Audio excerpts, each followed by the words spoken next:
소돔 왕이 아브람에게 이르되 사람은 내게 보내고 물품은 내가 가지라. 아브람이 소돔 왕에게 이르되 천지의 주제이시오 지극히 높으신 하나님 여호와께 내가 손을 들어 맹세하노니 내 말이 내가 아브라함으로 치부하게 하였다 할까 하여 네게 속한 것은 실 한 오락이나 들매끈 한 가닥도 내가 가지지 아니하리라. 오직 젊은이들이 먹은 것과 나와 동행한 아넬과 에스골과 마므레의 분깃을 제할지니 그들이 그 분깃을 가질 것이니라. 오늘 읽은 이 본문의 배경은 이렇습니다. 어떻게 되냐면요, 그러니까 시날 왕 아무라벨과 엘라살 왕 아리옥과 엘람 왕 그달라오멜과 고임 왕 디달이 이제 반대편 소돔 왕 베라와 고모라 왕 비르사와 아드마 왕 시납과 스보임 왕 세메벨과 벨라 곧 소알 왕과 이제 싸우게 됐습니다. 그러니까 이제 양측으로 싸운 겁니다. 네 왕국의 연합군과 이제 5 왕국의 연합군이 이제 싸움을 벌인 겁니다. 자, 이 싸움에서 누가 이겼냐면 이제 네 나라의 왕, 네 왕이 5 나라의 왕을 이제 이겼습니다. 그러면서 이제 소돔과 고모라의 모든 재물과 이제 양식을 뺏어갑니다. 이 네 쪽 왕이 이겼으니까 소돔과 고모라 왕에 있는 그런 양식과 사람들을. 자, 근데 이제 문제는 뭐냐면 이때 소돔에 거주하고 있는 아브라함의 조카가 있죠. 아브라함의 조카, 소돔에 거주하였던 롯, 조카 롯도 같이 끌려갑니다. 같이 사로잡혀가고 이제 그 재물까지 이제 다 뺏기게 되는 거죠.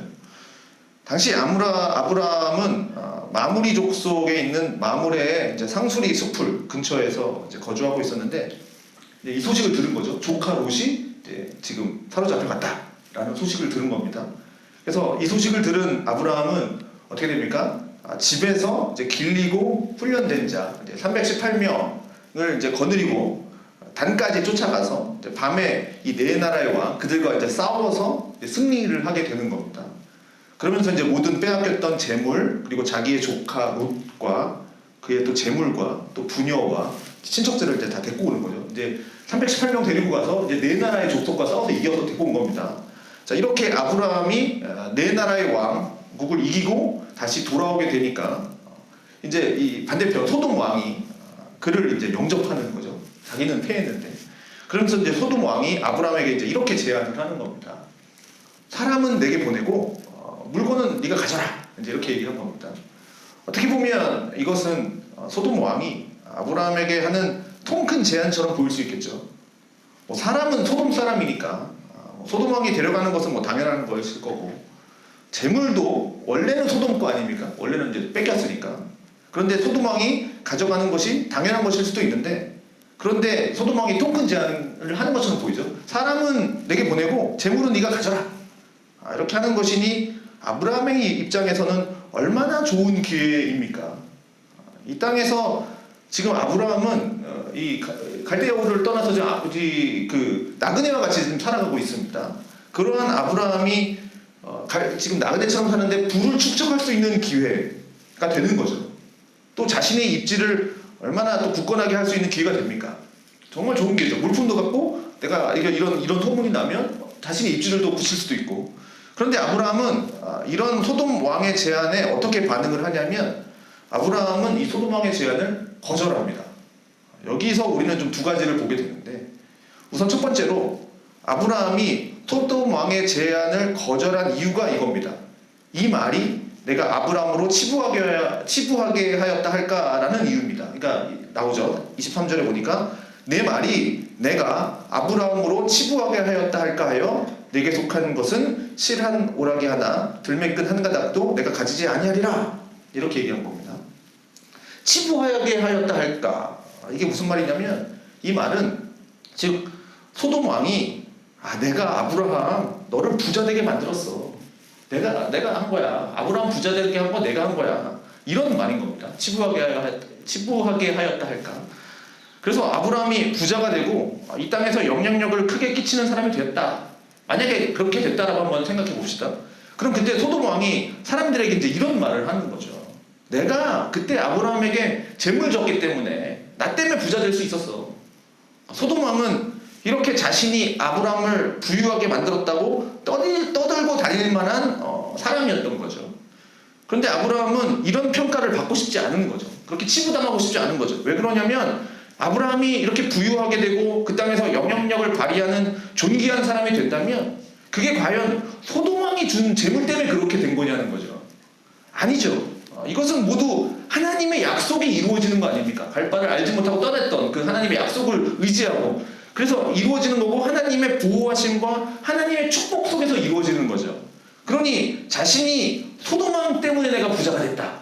그런 소문이 나는 것, 그런 것이 아니라 그런 소문이 막 돌기 시작하면 자신을 통해서 일하게 하시는 그 하나님의 일하심과 하나님의 역사하심이 나타나게 될 기회가 사라져버리는 거죠. 이 소돔왕 때문에 그런 소문이 나게 되면.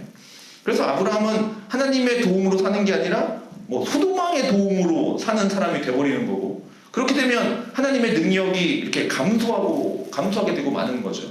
그래서 아브라함은 이 소돔왕의 제안을 거절합니다. 그러니 아브라함이 이 소돔왕의 제안을 받아들였다면 당장 부자는 될 수 있었겠죠. 그렇지만 그는 지금 눈앞에 보이는 부유함 때문에 눈이 멀지 않았고 하나님이 주시는 복을 바라보면서 그렇게 사는 마음을 가지고 있었기 때문에 그 제안을 거절할 수가 있었다는 거죠. 자, 이러한 아브라함의 모습을 보면서 우리 역시 눈앞에 보이는 재물과 이득에 눈이 멀어서 그냥 내 방금 눈앞에 보이는 그래서 하나님이 주시는 복을 거부하는 어리석음을 지닌 자로 살면 안 되겠습니다. 오직 우리의 먹고 사는 것은 우리의 생명의 근원 되시는 하나님 아버지께 있다. 그 믿음을 바라보는 깨어있는 신앙이 우리에게 필요한 것이죠.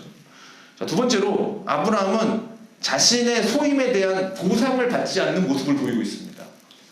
아브라함이 이 전쟁에 참여한 이유가 뭡니까? 다른 왕들과는 다르죠. 이 왕들은 자신의 왕국을 더 강하게 하려고 그 다음에 또 자신의 명성을 높이게 하려고 자신의 권력을 더 강화하기 위해서 전쟁을 일으키고 또 전쟁을 하는 거죠. 그래서 전쟁을 통해서 더 많은 영토를 빼앗고 또 얻어야 되고 더 많은 재산을 빼앗아야 하고 더 많은 노예들을 잡아가야 합니다. 그런 전쟁이죠. 그렇지만 아브라함은 전쟁 참여는 이러한 것이 아니죠. 아브라함의 전쟁 참여는 그의 전쟁 참여의 동기는 완전 다르죠. 그는 포로로 붙잡혀간 사랑하는 조카 롯을 구하기 위해서 이 전쟁을 참여한 겁니다. 그는 이 전쟁에 참여할 이유가 없었죠. 그렇지만 롯의 생명을 구하기 위해서 기꺼이 이 전쟁에 뛰어든 겁니다. 그리고 그는 승리했습니다. 그래서 조카 롯을 비롯해서 수많은 사람들의 생명을 살렸습니다.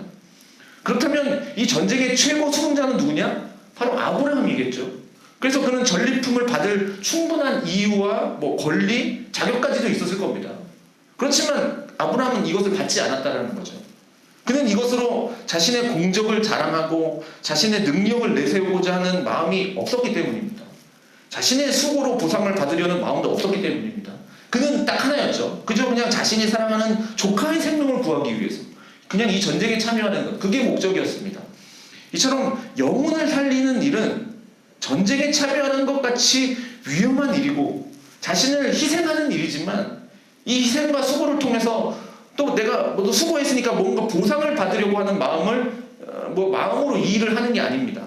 그는 그저 이렇게 한 거죠. 나는 무익한 종입니다. 라는 심정으로 그냥 우리 주님 앞에서 영혼을 살리는 일을 한 것뿐입니다. 이러한 모습을 우리 주님께서는 너무나도 잘 보여주셨죠. 십자가에서 자신을 내어주실 때 이러한 사랑과 희생의 정신이 없었다면 어떻게 십자가에서 자신을 내어주실 수 있었을까요? 또 이러한 모습을 사도들이 또 잘 보여줬습니다. 큰 고난과 희생이 있음에도 불구하고 그들의 기쁨은 뭡니까? 한 영혼이 돌아와서 참 생명을 얻는 데 있었죠. 그러니 우리 역시 우리가 일을 할 때 무언가 보상을 받으려고 하는 마음으로 그렇게 교회와 영혼을 섬기는 것이 아니라 정말 한 영혼을 구하기 위해서 이 생명을 살리기 위해서 기꺼이 희생하고자 하는 그런 사랑의 정신으로 이 일을 감당해야 된다는 겁니다. 자, 마지막으로 이것을 통해서 볼 수 있는 아브라함의 신앙의 모습은 또 어떠한가 하는 것을 좀 보고 마치도록 하겠는데요. 아브라함은요, 잘 훈련된 군사들이 있었죠. 그는 318명이라고 하는 잘 훈련된 군사를 데리고 나가서 강력한 그 네 나라의 왕국을 연합군을 격파합니다. 상식적으로 생각해 볼 때 한 집에 소유하고 있는 개인적인 군사력이 네 나라의 연합군의 군대를 이길 수 있을까? 상식적으로 봤을 때 상식적으로 생각해 보면 잘 안 들죠. 그런 생각이 안 듭니다. 그런데 결론적으로는 아브라함이 이깁니다. 그렇다고 본다면 이 아브라함의 개인적인 군사들은 정말 잘 훈련된 군사들이죠. 그래서 아브라함은 이럴 수가 있겠죠. 정말 잘 훈련된 네 나라의 왕국 부대 이겼으니까 야, 이렇게 잘 훈련된 군사들을 통해서 그 지역의 족속들을 내가 점령을 한다. 점령을 해서 땅을 차지할 가능성도 충분히 있다고 볼 수 있겠죠. 내 나라의 왕도 이겼는데 이 군사들 데리고 가서 전쟁을 하면 이길 수 있다는 생각도 갖고 있겠죠. 전쟁을 해도 승산이 있다고 생각을 하겠죠. 그렇지만 아브라함은 그 지역의 사람들과 무력으로 전쟁을 하면서 싸우면서 아니면 뭐 분쟁을 일으키거나 뭐 땅을 빼앗거나 그러지 않았다라는 겁니다. 오히려 그는 땅이 필요할 때 어떻게 합니까? 정당하게 돈을 주고 거래합니다. 그러면서 자신의 소유로 삼습니다.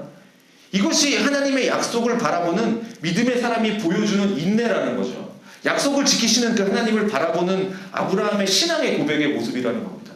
자기 자신이 가지고 있는 힘으로 땅을 빼앗는 게 아니라 하나님의 약속을 의지하면서 하나님이 주시는 것을 받는 그러한 신앙으로 살았던 자가 이 바로 아브라함이었다는 겁니다. 그래서 우리 역시 이 땅을 살아가면서 하나님의 약속을 바라보는 그 믿음이 너무나도 필요한 겁니다. 당장 눈앞에 보이는 것을 위해서, 눈앞에 보이는 이득을 위해서 살아가는 것이 아니라 보이지 않지만 그 하나님의 약속을 믿는 믿음으로 살아가야 된다라는 거죠.